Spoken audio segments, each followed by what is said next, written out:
Hola, volví. Gracias por la paciencia. Ya voy a lograr que se me corte no en la mitad de una frase. En algún momento lo voy a lograr.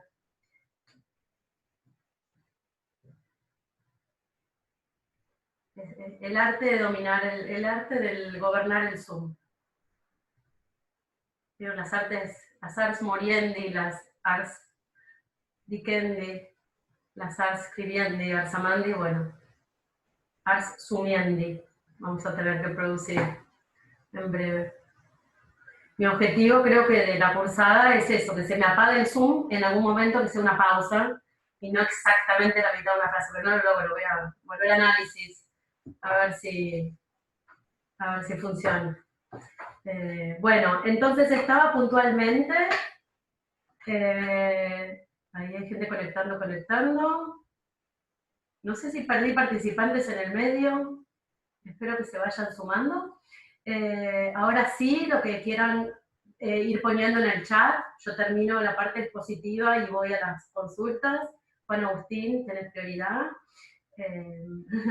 Eh, bueno, estábamos en esta cuestión de que, por lo que leí al principio, en el punto cero, digamos, retomando el cierre de la parte 2, que es esta idea que el mecanismo de interpelación no es que de alguna manera moldea a los sujetos o algo de eso. No, porque eso supondría la existencia del sujeto en tanto tal, ¿sí? Y reproduce algo del mito liberal, ¿no? El sujeto existe, hace, es, en fin.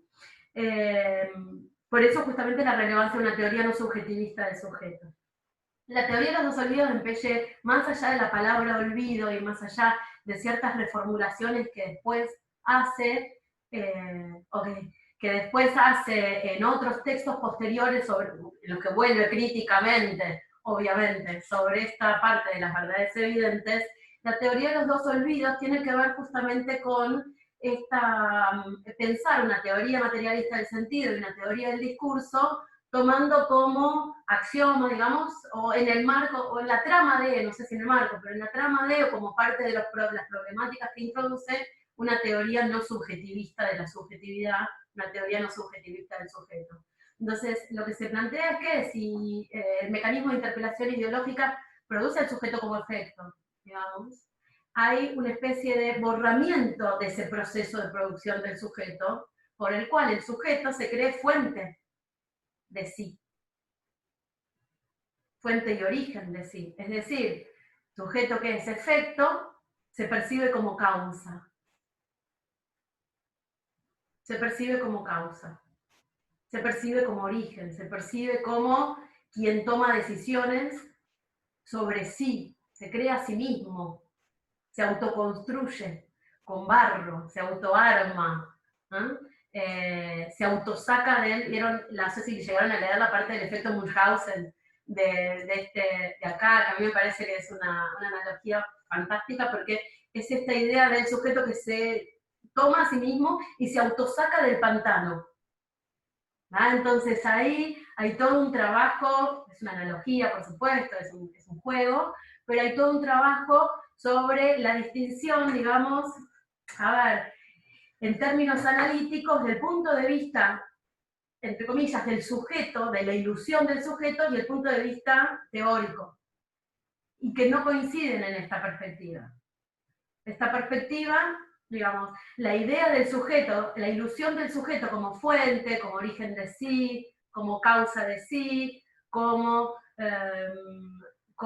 quien gobierna los sentidos de lo que dice, etcétera, etcétera, y que puede acceder a esas tramas y registros y movimientos de su propio decir y de su propio ser, esa es la perspectiva del sujeto montada en la ilusión de causa, ¿sí? Montada en la ilusión de que puede sacarse a sí mismo. Ahora, está el registro, el orden de lo real, que funciona, opera, no funciona, pero opera en la trama del interdiscurso, bajo la forma del interdiscurso, y que el sujeto lo tiene como constitutivamente, entre comillas, olvidado, no porque alguna vez lo haya recordado, pero justamente para que funcione bien la ilusión de sí mismo como origen, precisa el propio mecanismo precisa ser olvidado para que la ilusión entre en funcionamiento. ¿Ah? Entonces, esa imagen de Mulhausen como sacando el varón, además, es una cosa muy de varoncito, hice un chiste, perdón, muy del varón que se saca a sí mismo, que puede todo, la potencia, la habilidad, es varón, en realidad es varón con mayúscula, no es varón con minúscula, es el varón Mulhausen, es, bueno, también la aristocracia, ¿no? Tiene esa potencia de creación de sí mismo, heredada, etcétera, bueno, saquen esta parte, la editamos. Pero bueno, esa imagen del varón que se saca a sí mismo permite pensar y pensar en términos de un punto de vista, de una teoría que no reproduzca la ilusión de sí, de origen de sí, que tiene el punto de vista del sujeto. ¿Sí? Es una ilusión del sujeto, la teoría no lo reproduce. Porque si no es como si, pensando en términos de sujeto, más en términos de, no sé, de sus propias representaciones, todos creemos todo el tiempo que sabemos lo que pensamos, que sabemos lo que hacemos. Hay una ilusión de unidad y de constitución del yo, ¿tá? Que está funcionando todo el tiempo. Bueno, un análisis pone en entredicho o entre paréntesis eso, no nos va a creer aquello que montamos, justamente, va a trabajar en los intersticios de eso, para ver qué trazos aparecen. Bueno, esto de alguna manera es semejante. Es una perspectiva que apunta a no reproducir bajo la forma de una teoría aquello que el sujeto imagina de sí. La teoría de los dos olvidos opera en este sentido, exactamente. Y lo que hace es distinguir dos dominios en el orden de lo discursivo.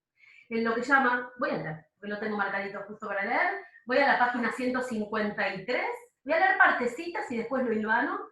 Dice, habíamos convenido en llamar olvido número 2, pone 1 y 2, no tiene una etiqueta, un nombre, al olvido, todo esto entre comillas, por el cual todo sujeto hablante selecciona al interior de la formación discursiva que lo domina, es decir, en el sistema de enunciados, formas y secuencias que allí se encuentran en relación de paráfrasis, tal enunciado, forma o secuencia y no tal otro, que no obstante esté en el campo de su reformulación posible en la formación discursiva dada. Lo que llamo olvido número 2, de alguna manera es el dominio o el registro de cierta retórica, de cierto gobierno del decir, de cierta capacidad de formular y reformular, ¿sí? La reformulación es quiero decir, vale decir, no estoy de acuerdo, cierta argumentación, no toda. Nunca hay un sujeto enteramente completito que hace su estrategia y la cumple. Nunca, está todo falladito acá, desde el vamos.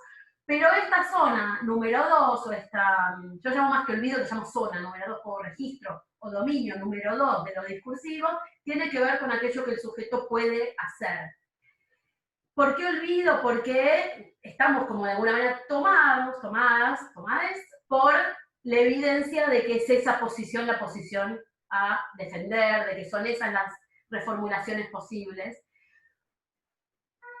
olvidando que estamos dominados por una formación discursiva determinada que provee esas evidencias. ¿Ah? Ahora, la zona número 2 sería eso, cierta reformulación en la cual es posible una forma de gobierno, cierta forma de gobierno del sujeto sobre sus palabras. Esa forma de ir y venir, volver, negar, afirmar, reformular. Eso se realiza bajo la sobredeterminación de aquello que puede y debe ser dicho, que es una parte barrada, ¿no? Constitutivamente. Por otra parte, recurríamos a la noción de sistema inconsciente para caracterizar el olvido número 1, que supuestamente da cuenta del hecho de que el sujeto hablante no puede, por definición, encontrarse en el exterior de la formación discursiva que lo domina. Como estar afuera o en el exterior del inconsciente, no hay exterioridad ahí, no hay exterioridad. Es un exterior, pero es un exterior constitutivo, que provee los elementos que se percibirán como propios. Así el olvido número 1 remitía, por analogía con la represión inconsciente, a ese exterior en la medida en que, como vimos, ese exterior determina la formación discursiva en cuestión. voy a leer un poquitito más en la página 155. Se comprende entonces que lo que continuaremos llamando el olvido número 2 abarca exactamente el funcionamiento del sujeto del discurso en la formación discursiva que lo domina, y que allí reside precisamente su libertad de sujeto hablante. Es decir, tiene la libertad de moverse al interior de la formación discursiva que lo domina. Esto permite, según nos parece, comprender que la muy famosa problemática de la enunciación, entre comillas, tan difundida hoy, y ahora ni les cuento, hoy, ahora es otro hoy, los deísticos son una cosa espectacular para leer este texto, la muy famosa problemática de la enunciación, tan difundida hoy en las investigaciones lingüísticas, con el subjetivismo que la mayoría de las veces la acompaña, remite en realidad a la ausencia teórica de un correspondiente lingüístico de lo imaginario y del yo, moi. Falta ser una teoría de ese cuerpo verbal que toma posición, etc. Falta ser una teoría materialista, no subjetivista de la enunciación. Y todavía falta. Así que bienvenidos, quien quiera, en eso estamos trabajando, pero hay un montón de trabajos hechos sobre enunciación, interdiscurso y demás. Mi sensación es que todavía falta volver al estadio del espejo, falta volver a Lacan, falta reproblematizar la cuestión del imaginario, el funcionamiento del imaginario en la relación con la enunciación, y sobre todo, no sé si falta, sino que quedó sobrando, quedó olvidada crecientemente el decalage entre los dos dominios de lo discursivo, de la que estamos hablando. Es decir, el orden del interdiscurso, que es constitutivo del sujeto, que remite al olvido número 1, y el orden o el dominio de aquello que el sujeto puede reformular, volver, argumentar, manejar. Es decir, quedó todo casi recubierto por teorías de la enunciación o teorías de la escenografía. El imaginario avanzó sobre la totalidad de lo discursivo en estos últimos, dirían, estas últimas 2 décadas. Voy a la página 156 en este mismo sentido. ¿Tenía algo más marcado? Bueno, no importa. Dice, el efecto de la forma sujeto del discurso es, pues, ante todo, enmascarar el objeto de aquello que llamamos olvido número 1, a través del funcionamiento del olvido número 2. Así, el espacio de reformulación que caracteriza una formación discursiva dada aparece como el lugar de constitución de lo que hemos llamado el imaginario lingüístico. Esto es, la idea de que podemos reformular, tomar posición en la zona del olvido número 2, se presenta como la totalidad del discurso. Se presenta para el sujeto como la totalidad del discurso. Yo tiendo a hacer como un jueguito de palabras para distinguir estos 2 dominios o registros de lo discursivo. Después les mando algún textito más donde pongo esto en palabras, que son muy breves, que es entre estos 2 dominios que llaman olvido número 1, olvido número 2, registro 1, registro 2, dominio 1 y 2, primero una relación de decalage constitutiva, porque el orden del interdiscurso lo pongo abajito, pero no sé por qué, sobredetermina de alguna manera aquello que puede y debe ser, entre comillas, formulado o reformulado en el dominio número 2, y tiendo como a pensarlo en 2 formas distintas de la relación del sujeto con lo discursivo, el sujeto al discurso, es decir, el sujeto al interdiscurso, y el sujeto del intradiscurso. Los conceptos de interdiscurso e intradiscurso se articulan con estos 2 dominios. El olvido número 1 tiene que ver justamente con el funcionamiento constitutivo del interdiscurso como articulación o estructura compleja condominante de las formaciones discursivas que le proveen al sujeto las evidencias que va a considerar por efecto de la ilusión subjetiva, origen y propiedad de sí mismo. Entonces, interdiscurso e intradiscurso remitirían estos 2 dominios de lo discursivo. A mí me interesa pensar que el discurso, ¿qué es el discurso en esto? Es la barra, es la relación. Y es una relación que no está definida de antemano como es. sino la relación entre interdiscurso e intradiscurso, ahí está el discurso funcionando, es esa relación, es esa barra, es esa zona de relación. Y entonces tiendo a pensar el sujeto al interdiscurso, un sujeto al discurso y el sujeto del discurso. Entonces, cuando hablamos de un sujeto de sí, de un sujeto del discurso, del sujeto que se construye en la enunciación, del sujeto que se configura y Sarasa, perdón, que se configura, o sea, que es Sarasa, tiene que ver con pensar el registro del intradiscurso o el registro del olvido número 2. Ahora bien, eso es una región, y es una región sobredeterminada por las condiciones de formación que gobiernan el orden, que rigen el orden del interdiscurso, articulada con las formaciones ideológicas que participan de un estado determinado de la lucha de clases en una formación social. Es que el imaginario no tiene autonomía. La imagen de sí, todo eso no tiene autonomía. Y con esto, pues ya nos queda menos tiempo, paso acá, hago el piecito, al texto del 69. Del texto del 69 voy a hacer un mini comentario que viene a cuento de lo último que leí, que es esta idea de que hay un registro, una dimensión de lo discursivo que tiene que ver con el orden del imaginario. Sí, el sujeto que se imagina fuente, el sujeto, la idea de unidad, entonces imaginario de unidad, digamos, el texto es una unidad, el sujeto es una unidad, hay un yo que hace cosas, hay un sujeto del discurso que hace cosas, gobierna, dice, va y viene, argumenta, vive en el mundo, le pasan un montón de cositas y hace un montón de cosas. Y todo el otro registro que suele ser el registro crecientemente, de alguna manera, barrado o olvidado, entre comillas, en general en gran parte de los estudios del discurso de las últimas décadas.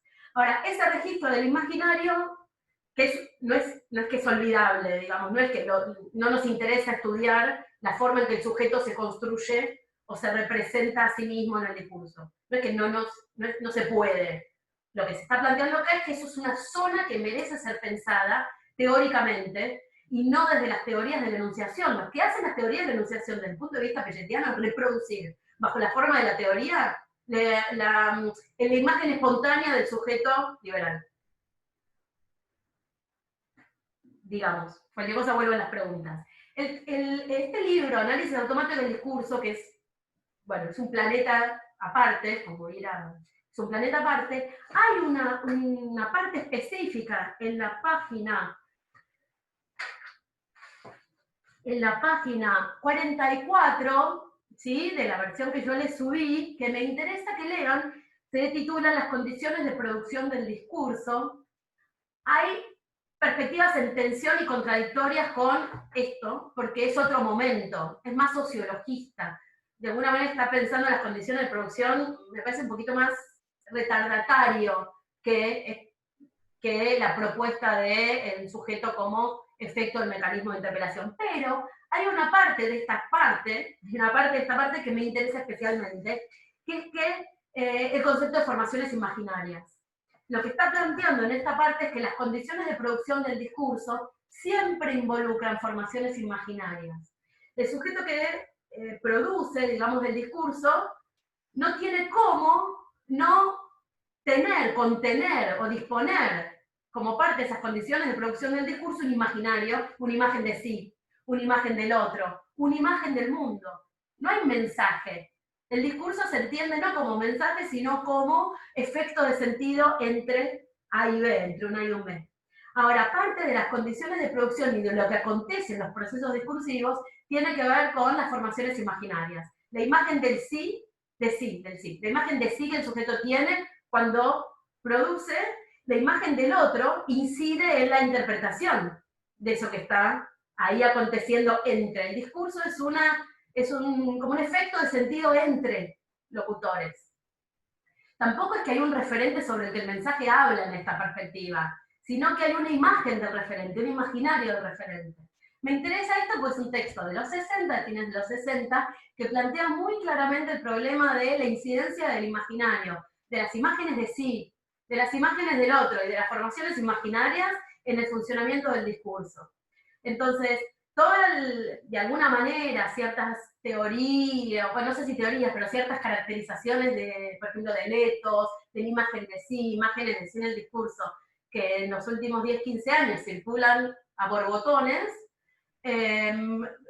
por algún motivo raro, no abrevan en el concepto de formaciones imaginarias y de la imagen de sí que incide, que en este texto está claramente formulado. Les leo 2 o 3 cositas y ya paso a las preguntas. En la página 48, a ver que lo marqué, lo tenía recontra marcado. Bueno, la página 48 dice, señalemos, a propósito del referente, la teoría de la información subyacente en el esquema de emisor, receptor, mensaje, conduce a hablar de mensaje como transmisión de información. Lo que hemos dicho anteriormente nos hace preferir aquí el término de discurso. Acá hay una primera definición de discurso, página 48 del análisis automático del discurso. El término discurso, mejor que mensaje. ¿Qué significa discurso? Discurso implica que no se trata necesariamente de una transmisión de información entre A y B, sino de un efecto de sentido entre los puntos A y los puntos B. Justamente porque las formaciones imaginarias, la anticipación de la imagen del otro, incide en el sentido que se interpreta aquello que está aconteciendo.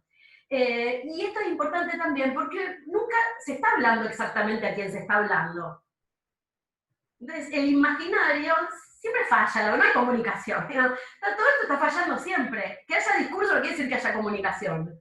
Que hay discurso, hay efecto de sentido, sí. Que haya comunicación, que haya mensaje, transmisión de información. Es rarísimo todo eso, ¿verdad? Porque el otro, el B, el A o el B, está siempre ahí funcionando en la trama de los imaginarios. Digamos, yo le hablo al otro y el otro es también imágenes que yo tengo de otras otredades, digamos, ¿no? Donde se cuelan las formaciones imaginarias de la constitución subjetiva. Y no tienen cómo no. Leo, como para cerrar esta partecita, entonces, el final de esa misma página 48, dice, nuestra hipótesis es que estos lugares de los cuales se produce el discurso, están representados en los procesos discursivos donde están puestos en juego. De todas formas, sería ingenuo suponer que el lugar desde el cual se produce el discurso como haz de rasgos objetivos, patrón, obrero, posiciones, etc., funciona como tal en el interior del proceso discursivo. No. Está representado en él. Es decir, está presente pero transformado. Y me interesa esta parte. En otros términos, lo que funciona en el proceso discursivo es una serie de formaciones imaginarias que designan el lugar de A y B, que A y B atribuyen cada uno a sí mismo y al otro. La imagen que ellos se hacen de su propio lugar y del lugar del otro. Es decir, la imagen del propio lugar, la imagen de sí, la imagen del otro. La imagen, no hay referente, hay una imagen. Eso no quiere decir que no existe el mundo, no. Quiere decir que la dimensión de las formaciones imaginarias incide en el funcionamiento del discurso y en los efectos de sentido que el discurso articula, trama, constituye. ¿Tá? No es del orden de la información. La categoría de discurso viene por otro lado. Bien, esto sobre análisis automático del discurso. Yo lo engarzo donde acá se habla de formaciones imaginarias. Por eso es que lo traigo después. Acá tenemos una distinción entre dos órdenes del discurso, dos dominios de lo discursivo. Okay. Dos dominios de lo discursivo. Es el dominio del olvido número 2 que voy al problema de las formaciones imaginarias. ¿Está? Bien. Voy a las preguntas en este ratito que nos queda. Mi pregunta se aclaró con las lecturas de esta clase y lo que se explicó al comienzo de hoy. Gracias de todas formas. Gracias por la paciencia. Pregunta, ¿la cuestión del interdiscurso puede rastrearse a partir de la cuestión de los tiempos históricos que está presente en el artículo de Romé? No sé si rastrearse es tal vez articularse de alguna manera. Hay que pensar la especificidad hay que pensar también la mirada materialista como una mirada de la especificidad de los procesos con los que estemos trabajando. Entonces, una cosa es trabajar el problema de la temporalidad, una cosa es trabajar, lo decíamos la vez pasada con la pregunta de Diana, trabajar el orden de la ideología y de las prácticas ideológicas, y no equivale a trabajar el problema de la temporalidad en el orden del interdiscurso o en el orden de las formaciones discursivas. ¿Tá? Entonces, articular y pensar relaciones sí, porque el problema de la complejidad temporal o de los tiempos históricos ahí presentes también complejiza, nos obliga a pensar la complejidad temporal del interdiscurso. El interdiscurso no es lo que pasa en este momento, no es el intertexto, no es lo concomitante y que acompaña a un texto o a un enunciado, que es lo que hace Algenot. La noción de interdiscursividad en Algenot es lo que permite estabilizar la circulación social de ciertos enunciados en un determinado momento. No es eso. El interdiscurso es inaprensible, es una postulación y es casi, no solo diría que complejo temporalmente, sino diría que es atemporal. No hay un comienzo de las cosas en el interdiscurso. Como no hay un comienzo de las cosas en la ideología y en el inconsciente. Así como en el inconsciente hay una, bueno, acá tenemos gente especialista, yo me da un poco de calor, pero digamos, hay las temporalidades necesitan ser pensadas de otro modo que la de la estabilización del momento de producción de un cierto enunciado, de formulación de un cierto enunciado.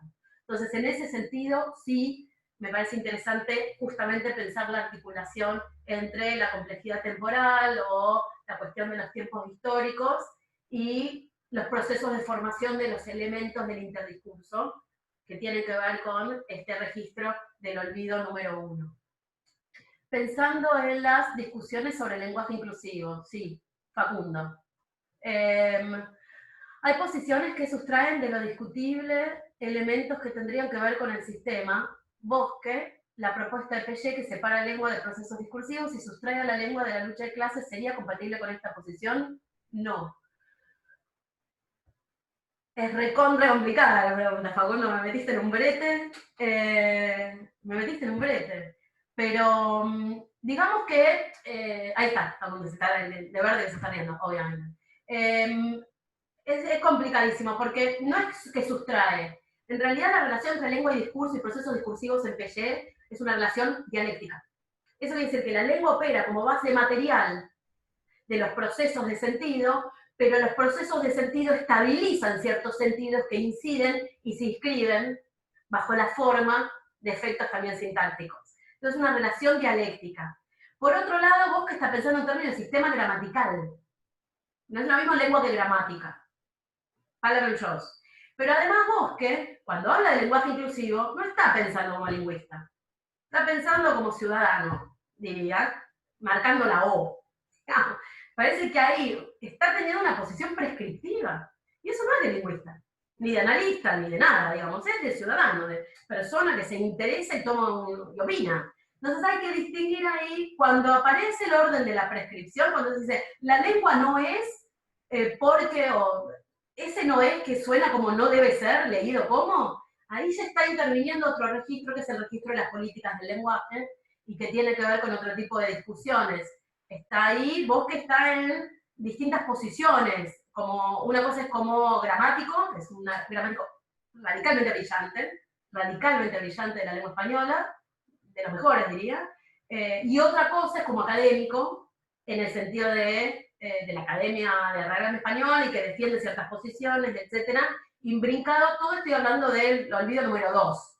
Toda esta zona en la que podemos argumentar tiene que ver con ese registro o ese dominio en donde podemos ir y venir, etcétera.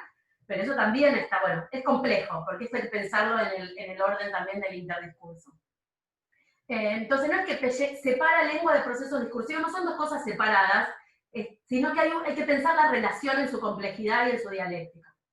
Sí hay un registro específico del orden de la lengua, sin duda. Les puedo mandar un textito sobre esto que escribí. Si te interesa, Facundo, 2 textitos que escribí sobre el problema del lenguaje inclusivo, haciendo un juego pelletiano de esa distinción entre formaciones discursivas, lengua y discurso, porque hay un aspecto, esto ya es mío, digamos, bueno, les mando el texto y lo vemos la vez que viene, así puedo responder las demás, porque querés un textito en donde está un poco marcada esa posición.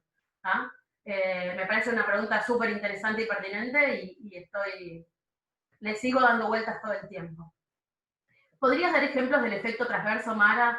Sí, sí, es complejísimo, pero tiene que ver con las relaciones de causa-consecuencia, digamos. básicamente, y con el modo en que en el intradiscurso aparecen como evidente esas relaciones. A veces son relaciones de temporocausalidad, que viene antes, que viene después. Tiene que ver con, retoma el concepto, digamos, de filosofía de implicación, ¿no? Una cosa que implica, por ejemplo, si tal cosa, entonces tal otra. En vez de pensarlo desde la filosofía del lenguaje como una relación lógica, el sí, entonces, si P, entonces Q, ese P y ese Q van a tener una relación de sí entonces dependiendo en qué formación discursiva. En una formación discursiva, si P entonces Q puede funcionar y en otra no. Darío está por ahí, debe estar en la otra página, no se dice página, ya sé, pero bueno, ahí está, abajo. Ok, entonces eso tiene que ver con esa relación de si P entonces Q, relaciones de causa-consecuencia, relaciones temporocausales. Podemos pensar ejemplos para lo que sigue, pero es en ese sentido, y eso también proviene de alguna manera del interdiscurso, entendido como relación contradictoria entre formaciones discursivas. No es que todo no es universal, no es ni individual ni universal, de clase, dirá, en esa, y tampoco es de clase como algo fijo, en esa relación de correlación de fuerzas de clase, digamos. Ana Maíces, ¿es esto lo que retoma Kerber Tolecchioni de Piaget, la imagen especular de... No sé, no soy muy amiga de Kerber Tolecchioni porque ahí toda la idea de subjetividad, subjetivema, para mí son como duendes. Para mí la idea de subjetividad tiene el mismo estatuto epistemológico, perdón, no lo repitan nunca, pero para mí tiene el mismo estatuto epistemológico que de un duende. Si las expresiones no tienen un sentido dado de antemano, y el sentido de las expresiones se delimita, se caracteriza, o adquieren, las expresiones adquieren sentido en una formación discursiva, ¿qué serían los subjetivemas? Unidades mínimas de la subjetividad. Es una perspectiva subjetivista de la subjetividad, la de Kerber Tolecchioni en general. Y además, puede ser sí que esté retomando la reescritura o la crítica pelletiana al circuito de la comunicación de Jacobson. Claro, a eso te referías, ahí te entendí. Me queda 1 minuto 30 y me quedan un par de preguntas. ¿A ustedes les interesa hacer unos 5 o 10 minutos más si se llega a cortar? ¿Sí? Las voy a copiar. ¿Se puede copiar? Sí. ¿Se puede y yo puedo? Son 2 preguntas distintas. Son un montón, además. Copiar. Perdón, ¿eh? Hay una opción que podés descargar el chat y ahí te quedarían las preguntas, me parece. ¿Yo supiera hacer eso en este mismo momento? Si yo pudiera te diría cómo. File, your computer. Sí, donde hay 3 puntitos. Ahí tenés que apretar los 3 puntitos y ahí dice guardar el chat. Sí, claro. Aprieto los 3 puntitos. Cha. Esto es como la bomba. ¿Save chat? Igual por las dudas las copié. Genial, perfecto. En un Word. Ahí está, yo también. Ahí está. Bien, bueno, se va a cortar de un momento a otro, pero, retomo lo de Ana Maízen. Sí, este texto, se me va a cortar la mitad de la frase, ya está. Mañana pago análisis y lo resuelvo. Este libro del 69 es recontra de modelo, o sea, está criticando al conductismo, pero porque el conductismo tiene todavía una incidencia fuerte en esta idea de el mensaje como estímulo-respuesta. Hace 2 grandes críticas al conductismo y sobre todo, y a mí eso me sigue interesando, porque sigue teniendo vigencia, el esquema Jacobson